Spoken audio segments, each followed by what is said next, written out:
Good morning dear students, कैसे हैं आप सभी। आज आपने आई होप पीछे वाला जो चैप्टर है जो हमने टॉपिक किए थे लास्ट टाइम हमने क्या टॉपिक किया था। हमने किया था उत्तरांचल एंड हिमाचल हिमालय के बारे में हमने यहाँ पर पढ़ा था।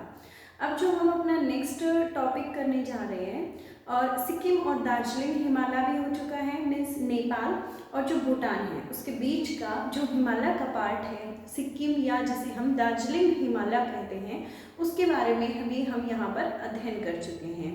Today our topic is Arunachal Himalaya. आज हम किसकी बात करेंगे? अरुणाचल हिमालय के बारे में बात करने जा रहे हैं। देखिए, हमने हिमालय जो रेंजेस हैं हमारी नॉर्थ और नॉर्थ ईस्टर्न जो रेंजेस हैं उनको 6 पार्ट में हमने डिवाइड किया था and this one is our fourth part. आज हम कौन सा अपना फोर्थ पार्ट करने जा रहे हैं। बच्चे, आप हिंदी मीडियम के स्टूडेंट हैं या इंग्लिश मीडियम के स्टूडेंट हैं? मैं बाइलिंगुअल आपको यहाँ पर लिखवाती हूँ, हिंदी में भी मैं लिखती हूँ और इंग्लिश में भी मैं लिखती हूँ। तो दोनों बच्चे अपना जो हिंदी मीडियम वाला बच्चा है वो हिंदी की जो थ्योरी है उसको नोट कर सकता है और जो इंग्लिश मीडियम वाला स्टूडेंट है वो इंग्लिश वाले वर्ड्स को इंग्लिश वाले सेंटेंसेस को यहाँ पर नोट डाउन कर सकता है अपनी नोटबुक में और इन्हीं के वो नोट्स बना सकता है। देखिए, मैं आपको पॉइंट टू पॉइंट एक एक चीज़ें बता रही हूँ, बिल्कुल उसकी जो प्रैक्टिस जो भी चीज़ें उस हिमालय रीजन के अंदर इन्वॉल्व हैं वो सब कुछ आपको बताया जा रहा है। जो मैं आपको नोट्स की फॉर्मेशन दे रही हूँ उससे आपको क्या बेनिफिट है बच्चे। आपको कल के आपके एग्जाम्स होते हैं, बोर्ड एग्जाम जब भी होंगे आपकी, तो इट मे बी कि आपको लॉन्ग क्वेश्चंस पूछे जाएं आपसे, या जैसे इस ईयर हुआ कि मैक्सिमम क्वेश्चंस 1-1 मार्क्स के डाले गए। तो वो 1-1 मार्क्स के क्वेश्चंस कहाँ से आते बेटे? इन्हीं नोट से, इन्हीं चैप्टर का जो इंटरनल मटेरियल है उसी से हमारे 1 मार्क्स के और 5 मार्क्स के क्वेश्चन आते हैं। लाइक एज मैं यहाँ पर यदि आपको पढ़ा रही हूँ और मैं आपको ये कह दूँ कि संक्षिप्त वर्णन कीजिए, explain in brief Arunachal Himalaya, तो वो आपको क्या करना पड़ेगा? 3 या 5 मार्क्स में एक्सप्लेन करना हो सकता है। Means this is your descriptive skill. If I am talking about the objective questions, तो ऑब्जेक्टिव क्वेश्चंस बच्चे आप कहाँ से करेंगे? ऑब्जेक्टिव क्वेश्चन जो है वो आप, मैं जैसे पॉइंट टू पॉइंट एक एक कंसेप्ट को यहाँ पर राइट डाउन कर रही हूँ, एक एक फैक्टर अरुणाचल हिमालय से रिलेटेड जो मैं यहाँ पर लिखूंगी वो सारे के सारे आप मेरे साथ के साथ नोट डाउन करें और अपनी नोटबुक में, अपनी फेयर नोटबुक में आप उसे लिखें। ठीक है, तो देखिए शुरुआत करते हैं। आज हम अपना टॉपिक राइट डाउन करते हैं। दिस इज अरुणाचल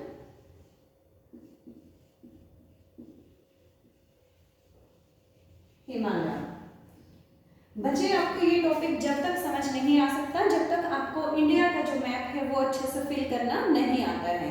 तो सबसे पहले जो आपका फोकस होगा, इनिशियली फोकस ये होगा कि आपको एटलीस्ट स्टेट की लोकेशन आनी चाहिए कि ज्योग्राफी में जो अंडरस्टैंडिंग के लिए या तो आप हर चीज़ को लर्न करें, ठीक है, आपकी लर्निंग कैपेबिलिटी अच्छी है तो आप उसे लर्न करें, लेकिन यदि आप किसी चीज़ को समझकर लिखना चाहते हैं, अपना अंडरस्टैंडिंग लेवल इंक्रीज करना चाहते हैं, तो यहाँ पर सबसे बेटर वे है कि आप इंडिया की मैपिंग सीखें। मैपिंग के बाद ही आप इन टॉपिक को अपने दिमाग में सेट कर सकते हैं और आपको लॉन्ग टाइम के लिए मीन्स ये याद रहेंगे, आपकी मेमोरी से इंक्रीज होगी यदि आप अंडरस्टैंडिंग के साथ चलेंगे तो। ठीक है, तो देखिए अरुणाचल हिमालय हम पढ़ रहे हैं। हिंदी मीडियम वाले बच्चे लिखिए अरुणाचल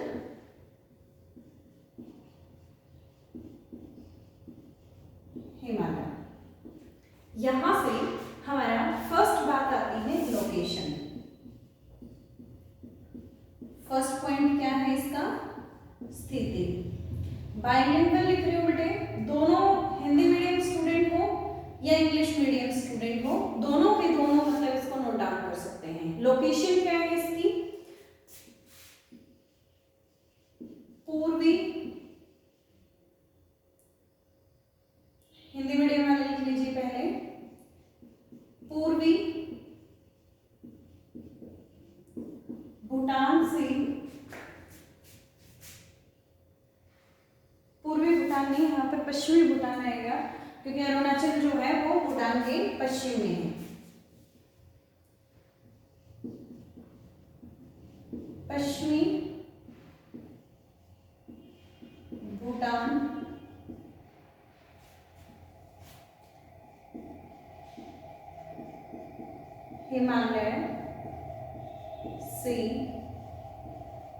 पूर्वी द्वीपों तक फैला हुआ है। ये मैंने आपको क्या बताया, इसकी जो स्थिति है उसके बारे में मैंने आपको यहाँ पर बताया है। इंग्लिश मीडियम वाले स्टूडेंट लिखिए, it spread from western Bhutan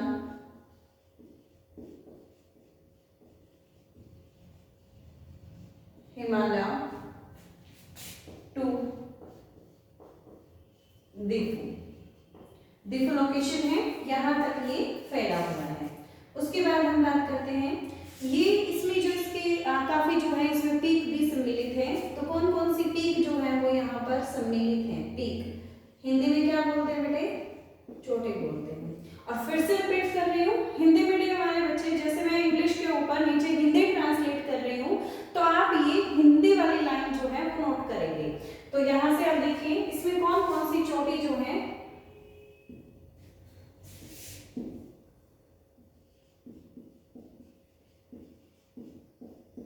कौन कौन सी इसमें चोटियां सम्मिलित हैं? तो पहले लिखिए कांगतू, नामचा, बरवा। इंग्लिश में लिखें कांगतू एंड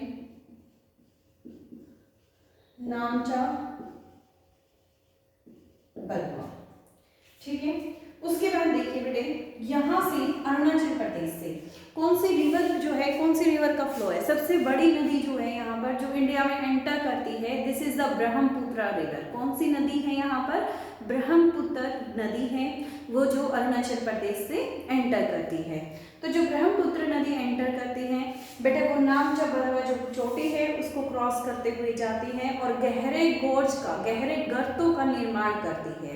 ठीक है। गॉर्ज क्या होते हैं? गॉर्ज होते हैं जो वैली होती है, दो पहाड़ों के बीच से जब कोई नदी जाएगी तो वो पानी जब वहां से बहता है तो वो पानी का फ्लो क्या कर देता है, वहां से कटाव कर देता है और एक फ्लैट रीजन जो है वो वहां से बन जाता है। तो जब दो पहाड़ों के बीच में एक फ्लैट, जिसकी विड्थ जो है, जिसकी चौड़ाई जो है वो ज्यादा होती है, तो उसे क्या कहा जाता है? गोर्ज कहा जाता है। तो ब्रह्मपुत्र रिवर जो है वो क्या करती है? नामचा बरवा जो है उससे बहते हुए एक गहरे गोर्ज का निर्माण करती है। ठीक है। तो आप कैसे लिखेंगे यहाँ पर? ब्रह्मपुत्र नदी नामचा बरवा से बहते हुए गहरे गहरे गोर्ज का निर्माण करती है। इंग्लिश मीडियम वाले लिखिए Brahmaputra river flow through नामचा Barwa and make deep gorge। किसका निर्माण करती हैं? गहरे वृत्तों का निर्माण करते हैं। फिर उसके बाद हम यहाँ पर कुछ फेमस रिवर हैं, उनके बारे में बात करेंगे जो इस रीजन में बहती हैं। तो उन रिवर्स के नाम लिखिए। इंग्लिश हिंदी में क्या बोलेंगे? प्रसिद्ध नदियां। रिवर्स लिखिए यहाँ पर। तो देखिए प्रसिद्ध नदियां क्या हैं? कामिंग, शुभश्री, देहांग, दिबांग, लोहित। यहां से आप क्या लिखेंगे? कामिंग,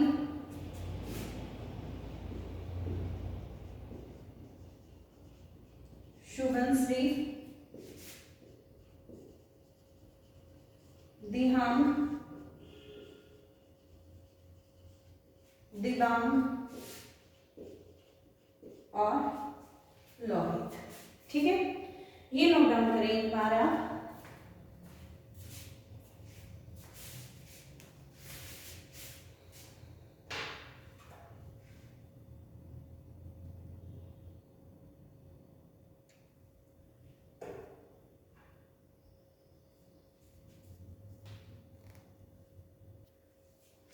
चलिए बच्चे, आपने इतना नोट कर लिया होगा। अब हम अपने 5th पॉइंट की बात करते हैं। देखिए बेटे, जो ये रीजन है, जो ये क्षेत्र है, यहाँ पर बहुत सारी जनजातियां पाई जाती हैं। क्या मिलती हैं यहाँ पर? बहुत सारी जनजाति पाई जाती हैं। जैसे मैंने कल भी बताया था आपको, हिमाचल वाले रीजन में बताया था, भोटिया जनजाति के बारे में बताया था। ऐसे ही यहाँ पर भी बहुत सारी जनजातियां हैं। कौन कौन सी जनजातियां हैं उसके बारे में हम यहाँ पर लिख लेते हैं। 5th point, tribes. हिंदी में बोलेंगे जनजातियां। तो कौन कौन सी जनजाति यहाँ पर पाई जाती हैं ये आपको लर्न करना है। साथ के साथ मोनपा, अबोर, निसी, नागा भी यहीं पर है। ठीक है, अबोर और मिसमी रह गया, मिसमी। ठीक है, इंग्लिश मीडियम वाले बच्चे लिखे बेटे मोनपा, अबोर, निसी, निसी आ गया तो नागा भी यहीं है, और मोनपा है तो मिसमी भी यहीं पर है। थोड़ा सा चीजों को रिलेट करके लिखें। जैसे मोनपा है तो मिसमी भी यहीं पर है, अबोर है एक, और एक क्या है मेरे पास? निसी है। निसी है तो नागा भी यहीं पर है। ऐसे करके ये बेटे 1 मार्क्स जो वन डे एग्जाम होते हैं ना, उनमें काफी टाइम पूछे जाते हैं कि कौन सी जनजाति जो है वो कौन से क्षेत्र में है। तो आपको पता होना चाहिए, निसी है तो नागा होगी, और मिसमी है। ठीक है, तो मोनपा भी यहाँ पर है, और एक अलग जो है वो कौन सी है? अबोर है। यहाँ पर बहुत सारी जनजातियां पाई जाती हैं। यहाँ के जो लोग हैं वो ज्यादातर कौन सी कृषि करते हैं? झूमिंग। हिंदी मीडियम वाले लिखिए झूम कृषि, झूमिंग एग्रीकल्चर। ठीक है, झूम कृषि क्या होती है? ये एक स्थानांतरित कृषि होती है। 10th क्लास में आप एग्रीकल्चर वाला 4th चैप्टर पढ़ के आए हैं, वहां पर आपने स्लैश एंड बर्न एग्रीकल्चर के बारे में पढ़ा होगा। तो देखिए, अलग अलग जगह पर इसे अलग अलग नाम से जाना जाता है। एक क्वेश्चन ये भी था आपकी 10th क्लास में। ठीक है, तो जब मैं यहाँ पर झूम कृषि की बात करती हूँ तो ये कैसी कृषि होती है? स्थानांतरित कृषि होती है। मतलब क्या है कि जो यहाँ के लोग हैं वो क्या करते हैं कि आफ्टर 2-3 ईयर तक, देखो बेटे, कुछ लोग हैं एक जनजाति से, एक ट्राइब से बिलोंग करते हैं, वो एक जगह पर खेती करने के लिए आते हैं, उस जगह को साफ करते हैं, वहाँ पर झाड़ियाँ हैं, पेड़ पौधे हैं, उन सभी की सफाई करते हैं। फिर क्या करते हैं? सफाई करने के बाद वहाँ पर 2-3 ईयर तक एग्रीकल्चर करते हैं, कृषि करते हैं। फिर जब उसकी फर्टिलिटी, जो उस मिट्टी की उपजाऊ क्षमता होती है, जब वो डिक्रीज हो जाती है, वो कम हो जाती है, ठीक है, तो ऐसी स्थिति में वो उस जगह को छोड़कर किसी अन्य जगह पर जाकर कृषि करने लग जाते हैं। इसीलिए इसको और क्या बोला जाता है, स्थानांतरी कृषि बोला जाता है। स्थानांतरी मतलब स्थान को क्या कर दिया है, बदल दिया है, इसलिए इसको क्या कहा गया है, स्थानांतरी कृषि क्या कहा गया है। जो हमारे ईस्टर्न स्टेट्स हैं लाइक अरुणाचल प्रदेश, नागालैंड, मिजोरम, जो हमारे पूर्वी राज्य हैं वहाँ पर इसको क्या कहा जाता है, झूम कृषि कहा जाता है, झूमिंग एग्रीकल्चर कहा जाता है। And it is also known as slash and burn agriculture. इसे और किस नाम से जाना जाता है, स्लैश और बर्न एग्रीकल्चर के नाम से जाना जाता है। तो हम इसे क्या लिखेंगे यहाँ पर, यह एक स्थानांतरी कृषि है और इसे स्लैश वे बर्न कृषि की नाम से भी जाना जाता है। आप इंग्लिश मीडियम वाले स्टूडेंट लिखिए साथ के साथ, इतने स्पेस में आएगा नहीं, मैं बोल रही हूँ आप राइट डाउन कीजिए। Jhuming agriculture a type of agriculture in which place of agriculture is change time to time. समय के साथ क्या है उसमें जो प्लेस होगा, जो स्थान होगा उसमें बदलाव आएगा। और and it is also known as slash and burn agriculture. इसे और किस नाम से जाना जाता है, स्लैश एंड बर्न एग्रीकल्चर के नाम से भी जाना जाता है। ठीक है, तो यहाँ से आपका ये टॉपिक हो गया है। उसके अलावा देखिए मैंने आपको यहाँ पे बताया कि यहाँ पर बहुत सारी रिवर्स हैं, ठीक है। उनमें जैसे यहाँ पर सबसे मेजर रिवर की जो मैं बात करती हूँ, this is the Brahmaputra river. ठीक है, इंडिया में हम मेनली बड़ी बड़ी जो 3 नदियों की बात करते हैं, एक इंडस है, लेकिन इंडस का कुछ पार्ट ही भारत से होते हुए जाता है। गंगा रिवर भारत की सबसे पवित्र नदी है और सबसे बड़ी नदी है भारत के अंदर। फिर थर्ड पे हम ब्रह्मपुत्र नदी की बात करते हैं। तो जो ब्रह्मपुत्र नदी है, जब मैं उसकी बात करती हूँ तो वो ईस्टर्न स्टेट्स के लिए एक वरदान है, जो हमारे पूर्वी राज्य हैं उनके लिए एक वरदान है। तो यहाँ पर जो काफ़ी नदियाँ हैं और सभी की सभी नदियाँ कैसी हैं, बारहमासी हैं। बारहमासी हम इसे क्यों कहते हैं, क्योंकि यहाँ पर जो रेनफॉल है वो भी ज़्यादा होता है।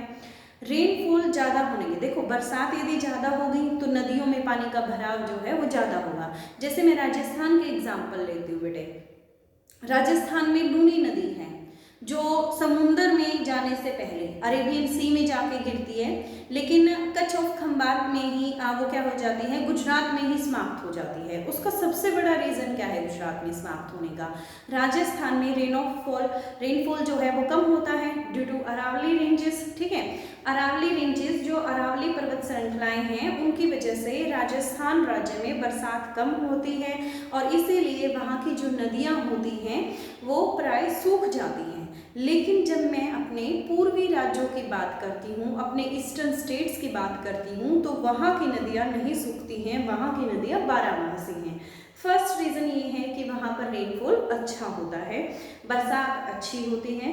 सेकंड रीज़न ये है कि उनमें से कुछ नदियाँ ऐसी भी हैं जिनमें पानी ग्लेशियर से आता है। जैसे गंगा नदी में गंगोत्री ग्लेशियर से पानी आता है, ऐसे ही जो ब्रह्मपुत्र रिवर है उसका ओरिजिन प्लेस कहाँ पर है, in Tibet near the Mansarovar lake. ठीक है, west of the Mansarovar lake. Mansarovar lake के पश्चिम में ब्रह्मपुत्र नदी का उद्गम स्थान है, जो भारत में अरुणाचल प्रदेश से प्रवेश करती हैं, अरुणाचल प्रदेश राज्य से प्रवेश करती हैं और अरुणाचल प्रदेश में ब्रह्मपुत्र नदी को दिहांग के नाम से जाना जाता है। किस नाम से जाना जाता है, दिहांग के नाम से ब्रह्मपुत्र रिवर को जाना जाता है।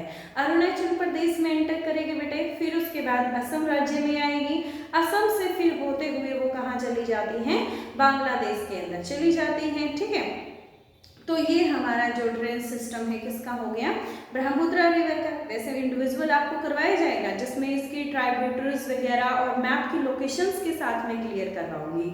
तो यहाँ पर बारहमासी नदियाँ पर जलप्रपात भी काफ़ी अच्छे होते हैं, ऊंचे जलप्रपात होते हैं यहाँ पर, ठीक है।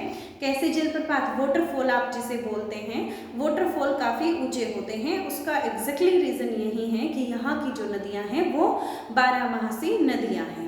ये क्लियर हो गया।